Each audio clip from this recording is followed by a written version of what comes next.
Hello everyone, good morning to all of you and welcome to online study point. दोस्तों, आज है 18 अक्टूबर और आज के इस वीडियो में हम 18 अक्टूबर से रिलेटेड करंट अफेयर के सभी इंपॉर्टेंट क्वेश्चन को कवर करने वाले हैं। तो यदि आप लोगों को इस वीडियो की पीडीएफ चाहिए तो आप हमारा मोबाइल एप्लीकेशन भी इंस्टॉल कर सकते हैं। इसमें आप लोगों को डेली क्विज, फ्री पीडीएफ और प्रतिदिन के करंट अफेयर का ऑडियो भी मिल सकेगा। और यदि आप चैनल पर नए हैं तो चैनल को सब्सक्राइब कर लीजिए, साथ ही बेल आइकन दबाना बिल्कुल मत भूलिएगा ताकि आप लोगों को हमारे सभी वीडियो की नोटिफिकेशन सबसे पहले मिल सके।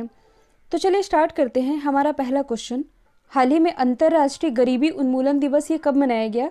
तो ये भी हाल ही में मनाया गया है 17 अक्टूबर को। और ये दिवस मनाया क्यों जाता है?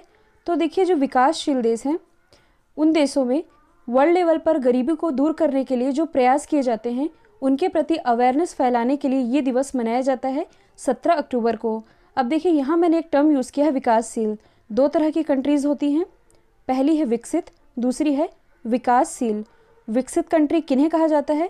तो देखिए, ऐसी कंट्री जहाँ प्रति व्यक्ति आय अधिक होती है और उस देश की जीडीपी भी अधिक होती है, बेरोजगारी कम होती है और वहाँ की जो जनसंख्या है ये कम गरीब होती है, ऐसे देश कहलाते हैं विकसित देश। कुछ एग्जाम्पल है जैसे कि अमेरिका, जापान, जर्मनी, कनाडा और फ्रांस, ये सभी आते हैं विकसित देशों की कैटेगरी में। जबकि अपना जो देश है भारत, ये आता है विकासशील देशों की कैटेगरी में। तो विकासशील कंट्रीज़ में गरीबी को दूर करने के लिए जो प्रयास किए जाते हैं उन्हीं के प्रति अवेयरनेस फैलाने के लिए 17 अक्टूबर को ये दिवस मनाया जाता है। अब यदि हम बात करें कि इस बार जो अंतर्राष्ट्रीय गरीबी उन्मूलन दिवस मनाया गया, इसकी थीम क्या थी? तो इसकी थीम थी acting together to achieve social and environmental justice for all. आप चाहें तो इसका स्क्रीनशॉट भी ले सकते हैं। अब यदि हम अदर ऑप्शन को डिस्कस करें तो 14 अक्टूबर को मनाया गया है वर्ल्ड स्टैंडर्ड्स डे यानी कि विश्व मानक दिवस। 15 अक्टूबर को मनाया गया है वर्ल्ड स्टूडेंट्स डे यानी कि विश्व विद्यार्थी दिवस और अंतर्राष्ट्रीय ग्रामीण महिला दिवस। इसके बाद 16 अक्टूबर को मनाया गया है वर्ल्ड फूड डे यानी कि विश्व खाद्य दिवस। अगला क्वेश्चन है, हाल ही में central bank of the year award 2020 में governor of the year award ये किसे दिया गया है? तो ये दिया गया है मार्क कार्नी को। और मार्क कार्नी ये है कौन? तो ये बैंक ऑफ इंग्लैंड के गवर्नर हैं। तो बैंकिंग फील्ड में एक्सीलेंस यानी कि उत्कृष्टता के लिए इन्हें governor of the year award से नवाजा गया है। अब यदि हम अदर ऑप्शन को डिस्कस करें तो देखिए, कुछ समय पहले ही जो आरबीआई के प्रेजेंट टाइम के गवर्नर हैं शक्तिकांत दास, इन्हें एशिया प्रशांत रीजन के सर्वश्रेष्ठ बैंकर का अवार्ड मिला। यदि हम बात करें आदित्य पुरी की, जो कि एचडीएफसी बैंक के पूर्व एमडी रह चुके हैं, इन्हें कुछ समय पहले ही यूरो मनी के द्वारा लाइफ टाइम अचीवमेंट अवार्ड से सम्मानित किया जा चुका है। नेक्स्ट है, हाल ही में प्राइम मिनिस्टर नरेंद्र मोदी जी ने विश्व खाद्य दिवस के मौके पर कितने रुपए का स्मारक सिक्का जारी किया है?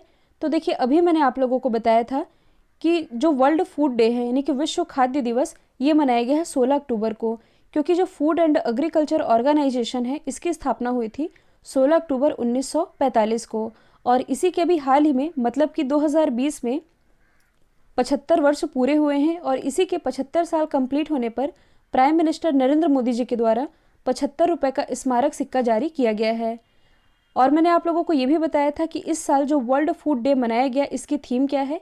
इसकी थीम है ग्रो, नरिश, सस्टेन टुगेदर। यदि हम अदर ऑप्शन को डिस्कस करें तो हाल ही में प्राइम मिनिस्टर नरेंद्र मोदी जी के द्वारा जो राजमाता विजय राजे सिंधिया हैं, विजय राजे सिंधिया, इनकी भी स्मृति में 100 रुपये का स्मारक सिक्का जारी किया गया है। जबकि पिछले वर्ष जब महात्मा गांधी जी की 150वीं जयंती मनाई गई थी तब ब्रिटेन गवर्नमेंट के द्वारा 150 रुपये का स्मारक सिक्का जारी किया गया था। नेक्स्ट है, हाल ही में प्रसिद्ध कुचिपुड़ी नृत्यांगना जिनका नाम है शोभा नायडू, इनका भी हाल ही में निधन हो चुका है। तो क्वेश्चन ये है कि ये किस राज्य से बिलोंग करती हैं? तो देखिए, इस क्वेश्चन में लिखा हुआ है कुचिपुड़ी, और कुचिपुड़ी किस राज्य का लोक नृत्य है? आंध्र प्रदेश का। मतलब कि ये बिलोंग करती थी आंध्र प्रदेश से और इन्हें पद्मश्री अवार्ड से भी नवाजा जा चुका है, जिनका अभी हाल ही में निधन हो चुका है। तो सबसे पहले आप मैप में देख सकते हैं आंध्र प्रदेश की लोकेशन। जो आंध्र प्रदेश है ये 3 राजधानियों वाला भारत का पहला राज्य बन गया है। पहली राजधानी है कुर्नूल, दूसरी है विशाखापट्टनम, तीसरी है अमरावती। यहाँ के मुख्यमंत्री तो ये हैं जगन मोहन रेड्डी, राज्यपाल तो ये हैं विश्वभूषण हरिचंदन। इसके अलावा जनवरी 2019 में ही आंध्र प्रदेश के अमरावती में भारत का 25वां उच्च न्यायालय खोला गया है, जिसके मुख्य न्यायाधीश है JK माहेश्वरी। आंध्र प्रदेश से ही रिलेटेड एक इंडेक्स है डूइंग बिजनेस इंडेक्स, और डूइंग बिजनेस इंडेक्स में जो आंध्र प्रदेश है ये टॉप पर रहा है। इसके अलावा फलों के उत्पादन में भारत का कौन सा राज्य टॉप पर है, तो ये भी है आंध्र प्रदेश। जबकि सब्जियों के मामले में टॉप पर रहा था वेस्ट बंगाल। और यदि आप करंट से रिलेट करेंगे तो हाल ही में आंध्र प्रदेश गवर्नमेंट के द्वारा साइबर सिक्योरिटी के लिए ई रक्षा बंधन की शुरुआत की गई, ई रक्षा बंधन अभियान की। और अभी हाल ही में आंध्र प्रदेश गवर्नमेंट के द्वारा जगन्ना विद्या कनुका योजना की शुरुआत की गई है, जिसके अंतर्गत जो स्कूल में पढ़ने वाले स्टूडेंट्स हैं इन्हें स्टडी किट डिस्ट्रीब्यूट की गई है।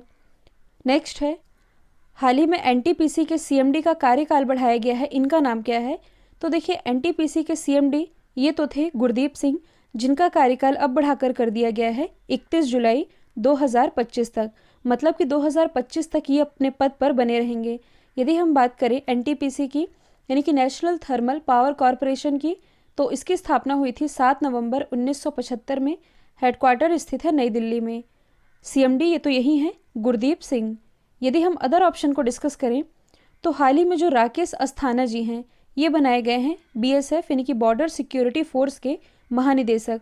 जो अनिल धस्माना जी हैं ये बनाए गए हैं NTRO के प्रमुख यानी कि नेशनल टेक्निकल रिसर्च ऑर्गेनाइजेशन के प्रमुख।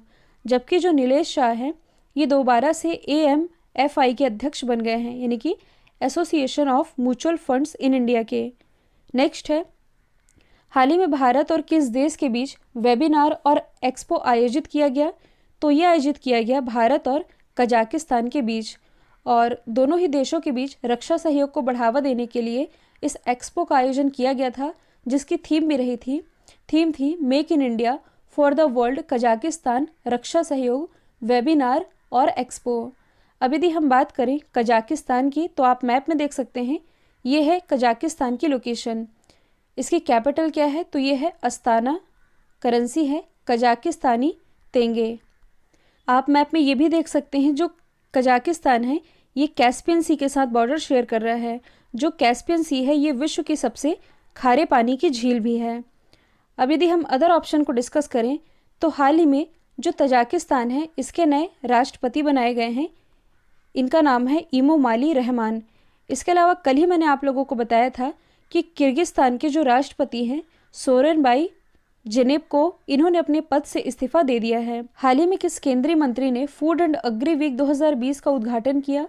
तो इसका उद्घाटन अभी हाल ही में किया गया है नरेंद्र सिंह तोमर के द्वारा, और इसका ये 14th सेशन रहा है जो कि आयोजित किया जाएगा 16 से लेकर के 22 अक्टूबर तक। अच्छा, ये आयोजित क्यों किया गया? तो कृषि में नई तकनीकों यानी कि न्यू टेक्नोलॉजीज़ का उपयोग करके किसानों की आय में वृद्धि की जा सके, इसी पर्पज़ से इसका आयोजन किया गया और इसी का उद्घाटन किया गया नरेंद्र सिंह तोमर के द्वारा। नरेंद्र सिंह तोमर जो कि प्रेजेंट टाइम में हमारे कृषि मंत्री हैं और इनकी कॉन्स्टिट्यूंसी है मुरैना मध्य प्रदेश। और अभी हाल ही में जो हमारी फूड प्रोसेसिंग मिनिस्टर थी हरसिमरत कौर बादल जी, इन्होंने अपने पद से इस्तीफा दिया, जिसके बाद से फूड प्रोसेसिंग मिनिस्ट्री का भी एडिशनल चार्ज ये संभाल रहे हैं नरेंद्र सिंह तोमर। और यदि आप करंट से रिलेट करेंगे तो हाल ही में इनके द्वारा PM किसान मोबाइल एप्लीकेशन और किसान रथ मोबाइल एप्लीकेशन ये दोनों ही लॉन्च किया गया है।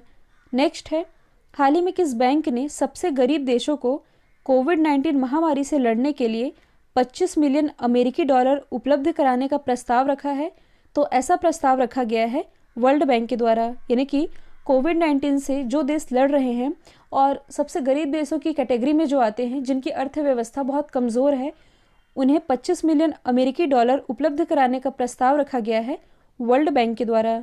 यदि हम बात करें वर्ल्ड बैंक की तो इसकी स्थापना हुई थी 1944 में, संचालन शुरू हुआ था 1945 से, हेडक्वार्टर स्थित है वॉशिंगटन DC में। अध्यक्ष हैं डेविड मलपास, ये वर्ल्ड बैंक के 13वें क्रम के प्रेसिडेंट हैं जो कि हैं USA से। इसके अलावा कुछ समय पहले ही वर्ल्ड बैंक की मुख्य अर्थशास्त्री भी बनाई गई हैं। तो वर्ल्ड बैंक की नई अर्थशास्त्री ये है कारमेन रेनहार्ट, और भारत की जो अंशुला कांत है ये बनाई गई हैं वर्ल्ड बैंक में CFO यानी कि चीफ फाइनेंशियल ऑफिसर। और 2 दिन पहले ही मैंने आप लोगों को बताया था कि वर्ल्ड बैंक ने एक रिपोर्ट जारी की है जिसके अनुसार लंबे समय तक स्कूल बंद रहने से भारत को 400 अरब अमेरिकी डॉलर का नुकसान हो सकता है। नेक्स्ट है, हाल ही में जारी किए गए ग्लोबल हंगर इंडेक्स में भारत कौन से स्थान पर रहा है? तो देखिए इस क्वेश्चन में आप कंफ्यूज नहीं होइएगा, क्योंकि 2 दिन पहले जब मैंने आप लोगों को बताया था वर्ल्ड फूड डे के बारे में, तब मैंने आप लोगों को बताया था कि ग्लोबल हंगर इंडेक्स में इंडिया की रैंकिंग है 102। तो देखिए उस समय तक इस साल की रैंकिंग नहीं जारी की गई थी, तब मैंने आप लोगों को 2019 वाली रैंकिंग बताई थी। लेकिन अब यानी कि 2020 वाली ग्लोबल हंगर इंडेक्स ये रिलीज़ कर दिया गया है, और ग्लोबल हंगर इंडेक्स 2020 में इंडिया की रैंकिंग है 94। और ये जो सर्वे है कुल 102 कंट्रीज़ के बीच जारी किया गया, जिसमें कि इंडिया की रैंकिंग आई है 94। और यदि देखा जाए तो भारत की लगभग 14% जो पॉपुलेशन है ये कुपोषण का शिकार है। जो हमारे पड़ोसी देश हैं जैसे कि नेपाल हो गया, श्रीलंका, पाकिस्तान और बांग्लादेश, इनकी जो स्थिति है यानी कि इस हंगर इंडेक्स में इनकी स्थिति भारत से भी बेहतर पाई गई है, और भारत की रैंकिंग है 94। अब यदि हम अदर ऑप्शन को डिस्कस करें जो कि भारत के किसी न किसी इंडेक्स से ही रिलेटेड है, तो देखिए हाल ही में अर्टन कैपिटल द्वारा जो पासपोर्ट इंडेक्स जारी किया गया है, इसमें इंडिया की रैंकिंग है 58, टॉप पर रहा है न्यूजीलैंड। इसके अलावा जो भ्रष्टाचार सूचकांक जारी किया गया यानी कि करप्शन इंडेक्स, इसमें इंडिया की रैंकिंग है 80, टॉप पर है डेनमार्क, यानी कि डेनमार्क में सबसे कम करप्शन होता है। इसके अलावा जो डूइंग बिजनेस इंडेक्स जारी किया गया, डूइंग बिजनेस इंडेक्स में इंडिया की रैंकिंग है 63, जबकि टॉप पर रहा है न्यूजीलैंड। आप लोगों ने ये भी याद रखना है कि ये जो डूइंग बिजनेस इंडेक्स है ये रिलीज़ करता है वर्ल्ड बैंक, और वर्ल्ड बैंक ने कुछ समय पहले ही कहा है कि ये जो इंडेक्स रिलीज़ किया जाता है इसमें कुछ हेरा फेरी नज़र आई है, जिसके कारण इसने अब डूइंग बिजनेस इंडेक्स के प्रकाशन पर कुछ समय तक रोक लगा दिया है। नेक्स्ट है, हाल ही में यूनेस्को में भारत का अगला एम्बेसडर ये किसे नियुक्त किया गया है? तो ये भी हाल ही में बनाए गए हैं श्री विशाल वी शर्मा। तो सबसे पहले हम जानेंगे यूनेस्को के बारे में, यानी कि United Nation Educational, Scientific and Cultural Organization. इसकी स्थापना हुई थी 4 नवंबर 1945 में। हेडक्वार्टर स्थित है पेरिस, फ्रांस में। पेरिस जो कि सीन नदी के किनारे बसा हुआ है। और इसके डायरेक्टर जनरल कौन है? तो ये हैं ऑद्रे अजौले। अब यदि हम अदर इंडियन के नाम को डिस्कस करें जिनकी नियुक्ति भी हाल ही में अंतर्राष्ट्रीय स्तर पर यानी कि इंटरनेशनल लेवल पर हुई है, तो हाल ही में जो बॉलीवुड एक्टर है आयुष्मान खुराना, इन्हें यूनिसेफ के बाल अधिकारों का यानी कि बाल अधिकारों के लिए जो अभियान चलाया जा रहा है उसके कंट्री एडवोकेट बनाए गए हैं। जबकि जो एम नेत्रा है, इनका नाम चर्चे में आया था, ये बिलोंग करती हैं तमिलनाडु से। इन्हें अभी हाल ही में यूनाइटेड नेशन के goodwill ambassador to the poor appoint किया गया है। इसके बाद यदि हम बात करें दिया मिर्ज़ा की, तो ये यूनाइटेड नेशन एनवायरनमेंट प्रोग्राम की गुडविल एम्बेसडर तो है ही, इनका कार्यकाल अभी हाल ही में बढ़ाया गया है। नेक्स्ट है, हाल ही में भारत अपनी 1 किलो वर्ग की किस पनडुब्बी को म्यांमार को वितरित करेगा? तो देखिए हाल ही में जो अपना देश भारत है ये 1 किलोग्राम कैटेगरी की जो INS सिंधु वीर है इसे डिस्ट्रीब्यूट करने वाला है म्यांमार को। और ये इसलिए भी इम्पॉर्टेंट बन जाता है क्योंकि यह म्यांमार की जो नेवी है यानी कि म्यांमार नौसेना की ये पहली पनडुब्बी होगी INS सिंधु वीर, जिसे भारत डिस्ट्रीब्यूट करने वाला है। तो सबसे पहले हम जान लेते हैं म्यांमार के बारे में। आप मैप में देख सकते हैं म्यांमार की लोकेशन। म्यांमार की कैपिटल क्या है? तो ये है नायपीडो। करेंसी क्या है? म्यांमार क्यात। और यहाँ के जो प्रेसिडेंट है तो ये हैं विन मिंथ। भारत और म्यांमार के बीच एक एक्सरसाइज होती है जिसका नाम है इम्बेक्स। आप इसे ऐसे भी याद रख सकते हैं, I for India, M for Myanmar.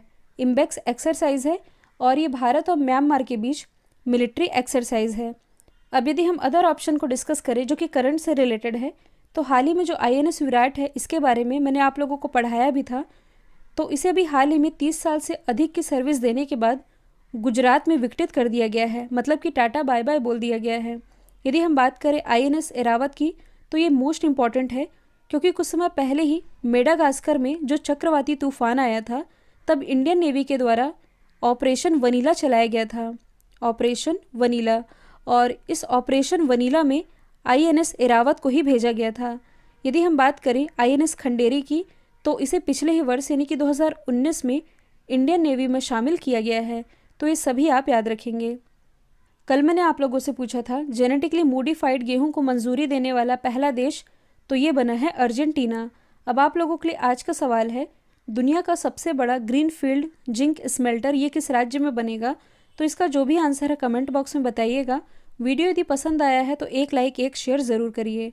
तो आज के लिए इतना ही। Thank you so much.